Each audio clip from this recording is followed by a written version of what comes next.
Chapter 30. The 5th of September. The extension provided for by the agent of Thomson and French, at the moment when Morel expected it least, was to the poor shipowner so decided a stroke of good fortune that he almost dared to believe that fate was at length grown weary of wasting her spite upon him. The same day he told his wife Emmanuelle and his daughter all that had occurred, and a ray of hope, if not of tranquillity, returned to the family. Unfortunately, however, Morel had not only engagements with the house of Thomson and French, who had shown themselves so considerate toward him, and, as he had said, in business he had correspondents and not friends. When he thought the matter over, he could by no means account for this generous conduct on the part of Thomson and French towards him, and could only attribute it to some such selfish argument as this: "We had better help a man who owes us nearly 300,000 francs, and have those 300,000 francs at the end of 3 months, than hasten his ruin, and get only 6 or 8% of our money back again." Unfortunately, whether through envy or stupidity, all Morel's correspondents did not take this view, and some even came to a contrary decision. The bills signed by Morel were presented at his office with scrupulous exactitude, and, thanks to the delay granted by the Englishman, were paid by Coquelin with equal punctuality. Coquelin thus remained in his accustomed tranquillity. It was Morel alone who remembered with alarm that if he had to repay on the 15th the 50,000 francs of M. de Beauville, and on the 30th the 32,500 francs of bills, for which, as well as the debt due to the inspector of prisons, he had time granted, he must be a ruined man. The opinion of all the commercial men was that, under the reverses which had successfully weighed down Morel, it was impossible for him to remain solvent. Great, therefore, was the astonishment when, at the end of the month, he cancelled all his obligations with his usual punctuality. Still, confidence was not restored to all minds, and the general opinion was that the complete ruin of the unfortunate shipowner had been postponed only until the end of the month. The month passed, and Morel made extraordinary efforts to get in all his resources. Formerly his paper, at any date, was taken with confidence, and was even in request. Morel now tried to negotiate bills at 90 days only, and none of the banks would give him credit. Fortunately, Morel had some funds coming in on which he could rely, and as they reached him, he found himself in a condition to meet his engagements when the end of July came. The agent of Thomson and French had not been again seen at Marseille. The day after, or 2 days after his visit to Morel, he had disappeared, and as in that city he had no intercourse but with the mayor, the inspector of prisons, and M. Morel, his departure left no trace, except in the memories of those 3 persons. As to the sailors of the Pharaon, they must have found snug berths elsewhere, for they also had disappeared. Captain Gaumard, recovered from his illness, had returned from Palma. He delayed presenting himself at Morel's, but the owner, hearing of his arrival, went to see him. The worthy shipowner knew from Penelon's recital of the captain's brave conduct during the storm, and tried to console him. He brought him also the amount of his wages, which Captain Gaumard had not dared to apply for. As he descended the staircase, Morel met Penelon, who was going up. Penelon had, it would seem, made good use of his money, for he was newly clad. When he saw his employer, the worthy tar seemed much embarrassed, drew on one side into the corner of the landing-place, passed his quid from one cheek to the other, stared stupidly with his great eyes, and only acknowledged the squeeze of the hand which Morel, as usual, gave him, by a slight pressure in return. Morel attributed Penelon's embarrassment to the elegance of his attire. It was evident the good fellow had not gone to such an expense on his own account. He was, no doubt, engaged on board some other vessel, and thus his bashfulness arose from the fact of this not having, if we may so express ourselves, worn mourning for the Pharaon longer. Perhaps he had come to tell Captain Gaumard of his good luck, and to offer him employment from his own new master. "Worthy fellows," said Morel as he went away, "may your new master love you as I loved you, and be more fortunate than I have been." August rolled by in unceasing efforts on the part of Morel to renew his credit or revive the old. On the 20th of August, it was known at Marseille that he had left town in the mail coach, and it was said that the bills would go to protests at the end of the month, and that Morel had gone away and left his chief clerk, Emmanuel, and his cashier, Coquelin, to meet the creditors. But contrary to all expectation, when the 31st of August came, the house opened as usual, and Coquelin appeared behind the grating of the counter, examined all bills presented with the usual scrutiny, and from first to last paid all with the usual precision. There came in, moreover, 2 drafts which M. Morel had fully anticipated, and which Coquelin paid as punctually as the bills which the shipowner had accepted. All this was incomprehensible. And then, with a tenacity peculiar to prophets of bad news, the failure was put off until the end of September. On the 1st, Morel returned, and he was awaited by his family with extreme anxiety, for from this journey to Paris they hoped great things. Morel had thought of Danglars, who was now immensely rich, and had lain under great obligations to Morel in former days, since to him it was owing that Danglars entered the service of the Spanish banker, with whom he had laid the foundations of his vast wealth. It was said at this moment that Danglars was worth from 6 to 8 millions of francs, and had unlimited credit. Danglars, then, without taking a crown from his pocket, could save Morel. He had but to pass his word for a loan, and Morel was saved. Morel had long thought of Danglars, but had kept away from some instinctive motive, and had delayed as long as possible, availing himself of this last resource. And Morel was right, for he returned home crushed by the humiliation of a refusal. Yet on his arrival, Morel did not utter a complaint or say one harsh word. He embraced his weeping wife and daughter, pressed Emmanuel's hand with friendly warmth, and then going to his private room on the 2nd floor, had sent for Coquelin. "Then," said the 2 women to Emmanuel, "we are indeed ruined." It was agreed in a brief council held among them that Julie should write to her brother, who was in garrison at Nîmes, to come to them as speedily as possible. The poor women felt instinctively that they required all their strength to support the blow that impended. Besides, Maximilien Morel, though hardly 22, had great influence over his father. He was a strong-minded, upright young man. At the time when he decided on his profession, his father had no desire to choose for him, but had consulted young Maximilien's taste. He had at once declared for a military life, and had in consequence studied hard, passed brilliantly through the Polytechnic School, and left it as sub-lieutenant of the 53rd on the line. For a year he had held his rank, and expected promotion on the first vacancy. In his regiment, Maximilien Morel was noted for his rigid observance, not only of the obligations imposed on a soldier, but also of the duties of a man, and he thus gained the name of the Stoic.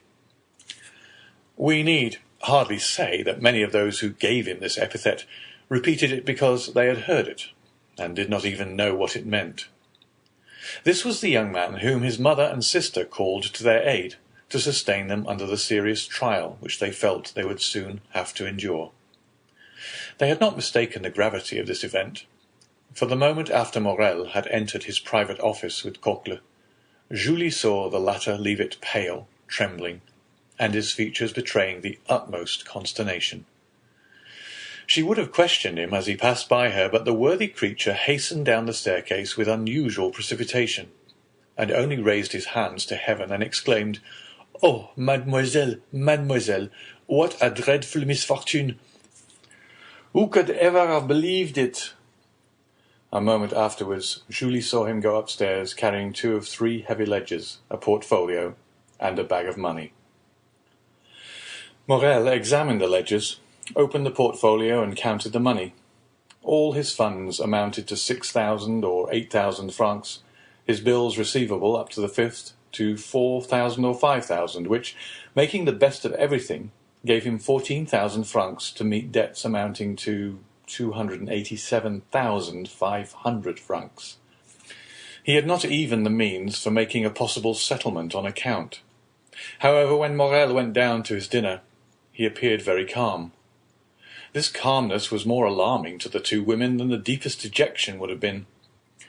After dinner, Morel usually went out and used to take his coffee at the Phocéen Club and read the Semaphore. This day he did not leave the house, but returned to his office.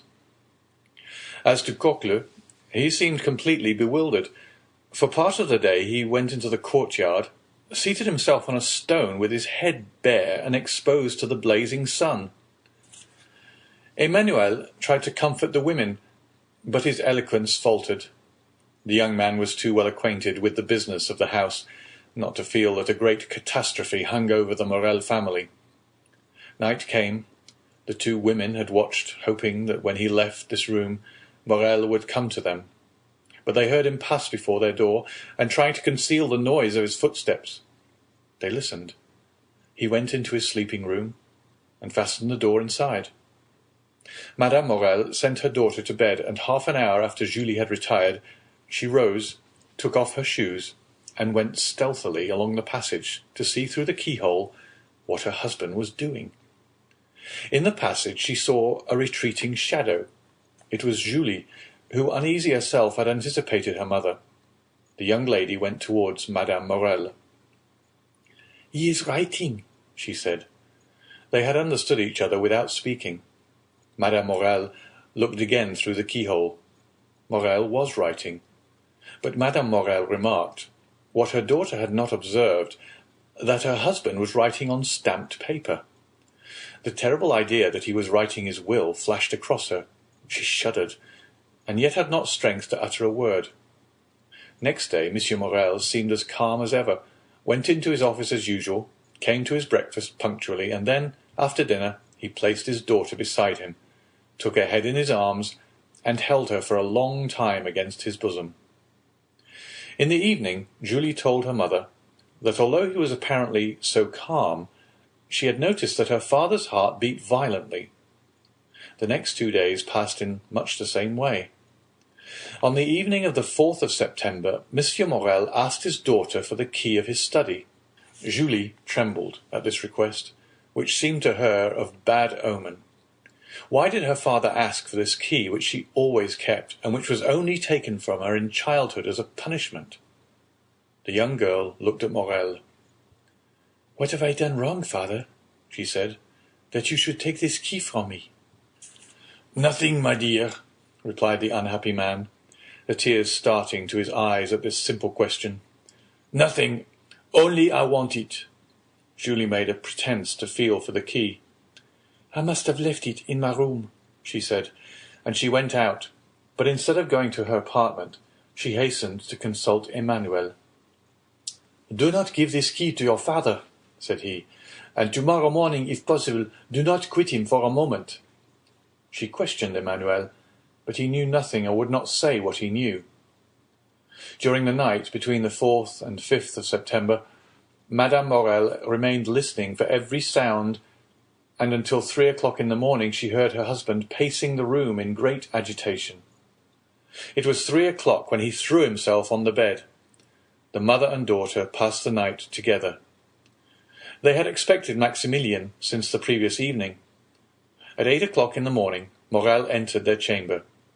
He was calm, but the agitation of the night was legible on his pale and careworn visage. They did not dare to ask him how he had slept. Morel was kinder to his wife, more affectionate to his daughter than he had ever been. He could not cease gazing at and kissing the sweet girl. Julie, mindful of Emmanuel's request, was following her father when he quitted the room. But he said to her quickly, "Remain with your mother, dearest." Julie wished to accompany him. "I wish you to do so," said he. This was the first time Morel had ever so spoken. But he said it in a tone of paternal kindness, and Julie did not dare to disobey. She remained at the same spot, standing mute and motionless. An instant afterwards the door opened. She felt 2 arms encircle her, and a mouth pressed her forehead. She looked up and uttered an exclamation of joy. "Maximilian, my dearest brother!" she cried. At these words, Madame Morel rose and threw herself into her son's arms. "Mother," said the young man, looking alternately at Madame Morel and her daughter, "what has occurred? What has happened? Your letters has frightened me, and I have come hither with all speed." "Julie," said Madame Morel, making a sign to the young man, "go and tell your father that Maximilian has just arrived." The young lady rushed out of the apartment, but on the first step of the staircase she found a man holding a letter in his hand. "Are you not Mademoiselle Julie Morel?" inquired the man with a strong Italian accent. "Yes, sir," replied Julie with hesitation. "What is your pleasure? I do not know you." "Read this letter," he said, handing it to her. Julie hesitated. "It concerns the best interests of your father," said the messenger. The young girl hastily took the letter from him. She opened it quickly and read, "Go this moment to the Allée de Meillan, enter the house number 15, ask the porter for the key of the room on the 5th floor, enter the apartment, take from the corner of the mantelpiece a purse netted in red silk, and give it to your father. It is important that he should receive it before 11 o'clock. You promised to obey me implicitly. Remember your oath. Sinbad the Sailor." The young girl uttered a joyful cry, raised her eyes, looked round to question the messenger, but he had disappeared. She cast her eyes again over the note to peruse it a second time, and saw there was a postscript. She read, "It is important that you should fulfill this mission in person and alone. If you go accompanied by any other person, or should anyone else go in your place, the porter will reply that he does not know anything about it." This postscript decreased greatly the young girl's happiness. Was there nothing to fear? Was there not some snare laid for her?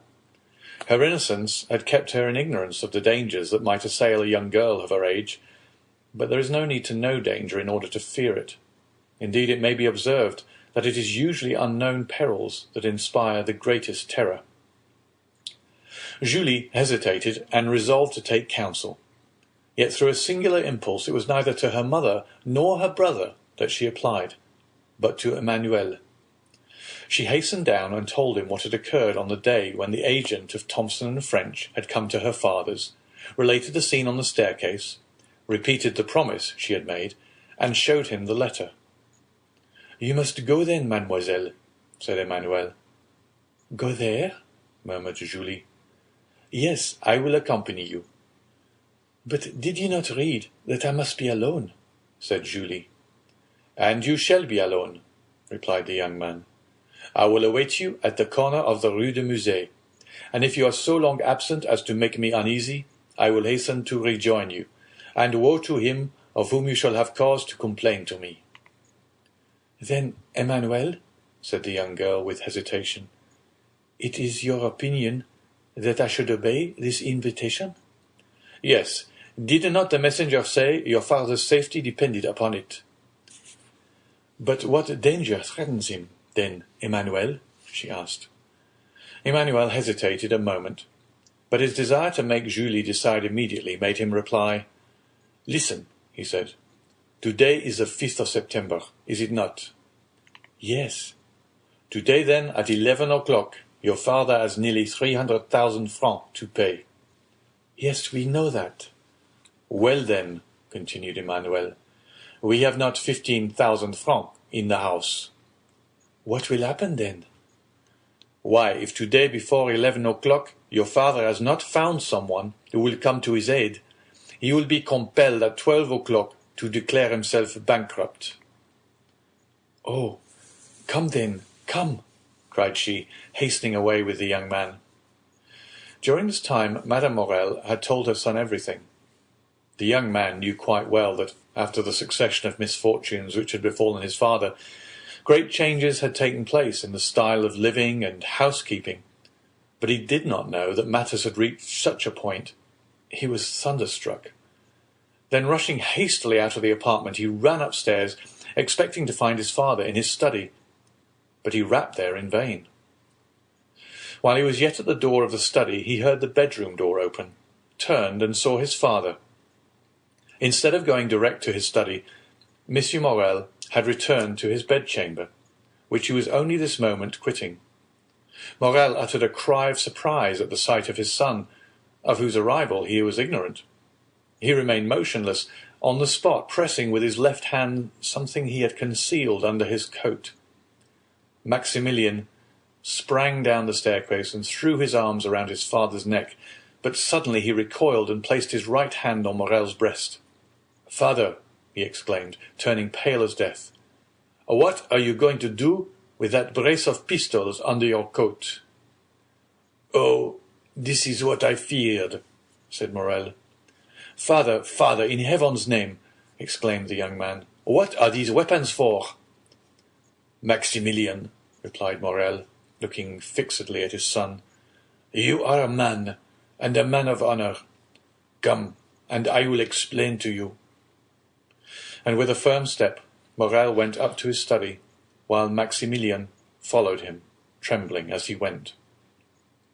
Morel opened the door and closed it behind his son, then crossing his anteroom, went to his desk, on which he placed the pistols, and pointed with his finger to an open ledger. In this ledger was made out an exact balance sheet of his affairs. Morel had to pay within half an hour 287,500 francs. All he possessed was 15,257 francs. "Read," said Morel. The young man was overwhelmed as he read. Morel said not a word. What could he say? What need he add to such a desperate proof in figures? "And have you done all that is possible, father, to meet this disastrous result?" asked the young man after a moment's pause. "I have," replied Morel. "You have no money coming in on which you can rely?" "None." "You have exhausted every resource?" "All." "And in half an hour," said Maximilien in a gloomy voice, "our name is dishonored." "Blood washes out dishonor," said Morel. "You are right, father. I understand you." Then extending his hand towards one of the pistols, he said, "There is one for you, and one for me. Thanks." Morel caught his hand. "Your mother, your sister, who will support them?" A shudder ran through the young man's frame. "Father," he said, "do you reflect that you are bidding me to live?" "Yes, I do. I do so bid you," answered Morel. "It is your duty. You have a calm, strong mind, Maximilien." "Maximilien, you are no ordinary man. I make no requests or commands. I only ask you to examine my position, as if it were your own, and then judge for yourself." The young man reflected for a moment. Then an expression of sublime resignation appeared in his eyes, and with a slow and sad gesture he took off his 2 epaulets, the insignia of his rank. "Be it so, then, my father," he said, extending his hand to Morel. "Die in peace, my father. I will live." Morel was about to cast himself on his knees before his son, but Maximilien caught him in his arms, and those 2 noble hearts were pressed against each other for a moment. "You know, it is not my fault," said Morel. Maximilien smiled. "I know, father. You are the most honorable man I have ever known." "Good, my son. And now there is no more to be said. Go and rejoin your mother and sister." "My father," said the young man, bending his knee, "bless me." Morel took the head of his son between his 2 hands, drew him forward, and kissing his forehead several times, said, "Oh, yes, yes, I bless you in my own name, and in the name of 3 generations of irreproachable men, who say through me, 'The edifice which misfortune has destroyed, Providence may build up again.' On seeing me die such a death, the most inexorable will have pity on you. To you, perhaps, they will accord the time they have refused to me. Then do your best to keep our name free from dishonor.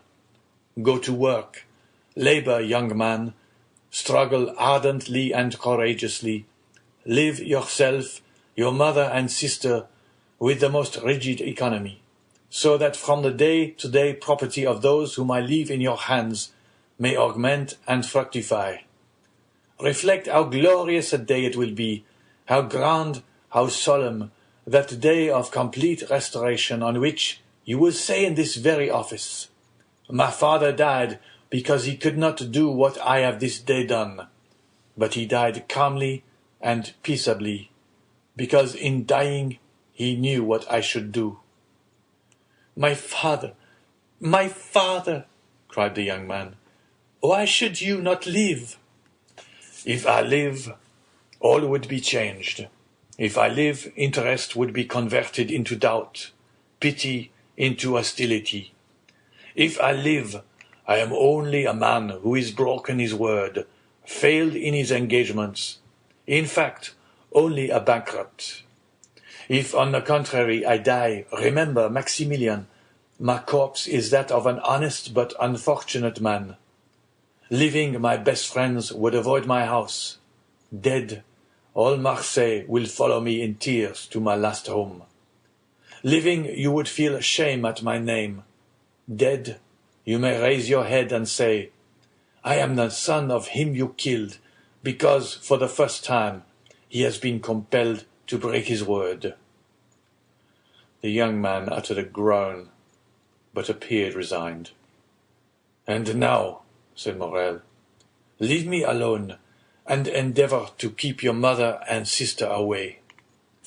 Will you not see my sister once more? Asked Maximilian.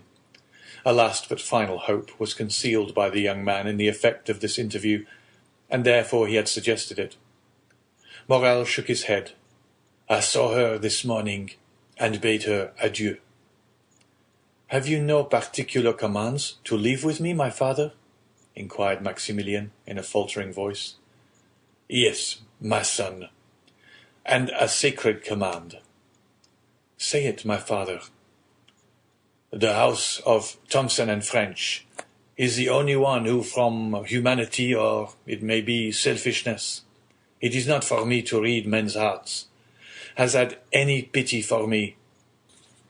Its agent will in 10 minutes present himself to receive the amount of a bill of 287,500 francs. I will not say granted, but offered me 3 months.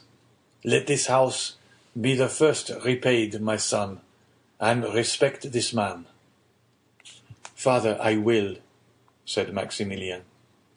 And now once more, adieu, said Morel. Go, leave me. I would be alone.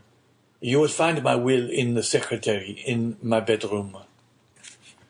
The young man remained standing and motionless, having but the force of will and not the power of execution. Hear me, Maximilian, said his father. Suppose I was a soldier like you, and ordered to carry a certain redoubt, and you knew I must be killed in the assault.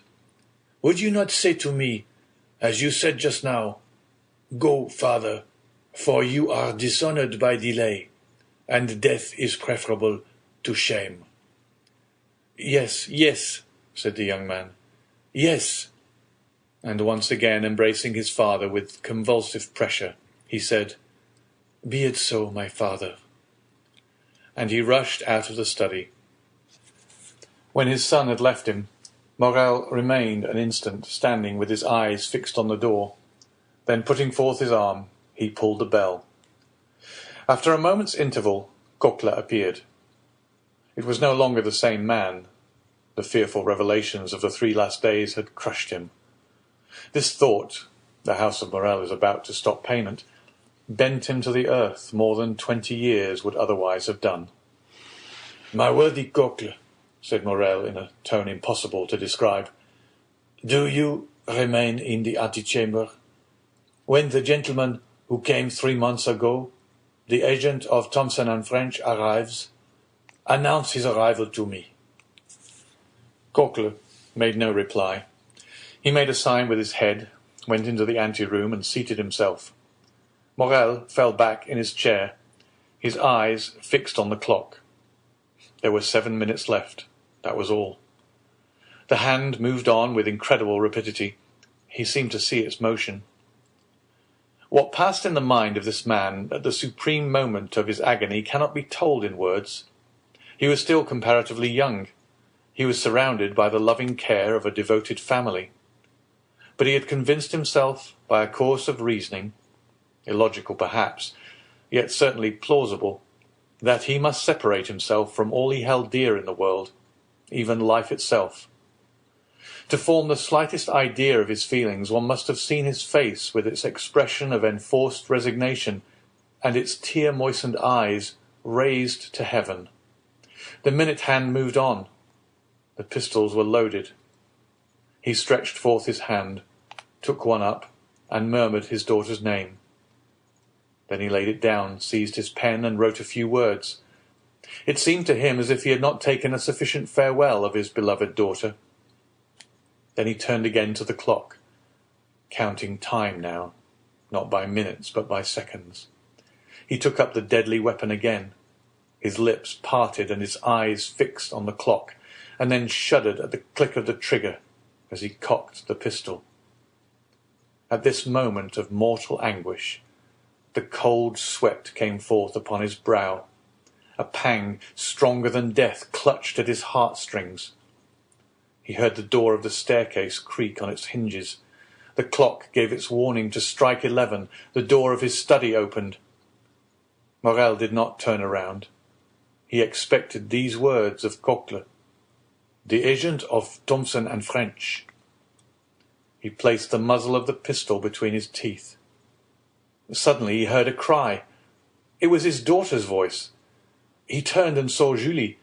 The pistol fell from his hands. "My father!" cried the young girl out of breath, and half dead with joy. "Saved! You are saved!" And she threw herself into his arms, holding in her extended hand a red netted silk purse. "Saved, my child?" said Morel. "What do you mean?" "You are saved! Saved! See! See!" said the young girl. Morel took the purse and started as he did so, for a vague remembrance reminded him that it once belonged to himself. At one end was the receipted bill for the 287,000 francs, and at the other was a diamond as large as a hazelnut, with these words on a small slip of parchment: Julie's dowry. Morel passed his hand over his brow. It seemed to him a dream. At this moment the clock struck 11. He felt as if each stroke of the hammer fell upon his heart. "Explain, my child," he said. "Explain, my child," he said. "Explain, where did you find this purse?" "In a house in the Allée de Meillan, numero 15, on the corner of a mantelpiece in a small room on the 5th floor." "But," cried Morel, "this purse is not yours." Julie handed to her father the letter she had received in the morning. "And did you go alone?" asked Morel after he had read it. "Emmanuel accompanied me, father. He was to have waited for me at the corner of the Rue de Musée, but, strange to say, he was not there when I returned." "Monsieur Morel!" exclaimed a voice on the stairs. "Monsieur Morel!" "It is his voice," said Julie. At this moment Emmanuel entered, his countenance full of animation and joy. "The Pharaon!" he cried. "The Pharaon!" What? The Pharaon? Are you mad, Emmanuel? You know the vessel is lost." "The Pharaon, sir! They signal the Pharaon. The Pharaon is entering the harbour." Morel fell back in his chair. His strength was failing him.